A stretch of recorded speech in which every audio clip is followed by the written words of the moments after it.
এনার নাম শামীম, বাসা গাইবান্ধা। বিবাহ করেন 10 বছর বয়স। বাবা মা ছোটবেলায় অনেক চেষ্টা করেও পড়াতে পারেননি স্কুলে, পরবর্তীতে কামলা দেওয়ার জন্য পাঠান। বাবার কথা না শুনে পড়াশোনা না করে এখন তার কাজ করতে হচ্ছে বগুড়া। বাবার কথা না শোনার ফলাফল। আর ইনি হচ্ছেন সেই বিখ্যাত ব্যক্তি খলিল, যিনি 4টি বিবাহ করার পর সরকারি চাকরি করার পাশাপাশি কামলা দিয়েও দিন কাটতে হয় তার, কারণ সরকারি চাকরি করে 4টা বউ চালানো সম্ভব হয় না।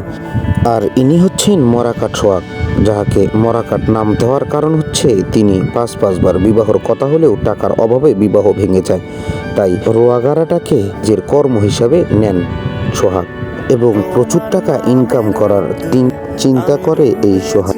আর ইনি হচ্ছেন রাকিব, বাবার বড় ছেলে হওয়ার পরেও কিস্তির যন্ত্রণায় কাজ করতে হয়।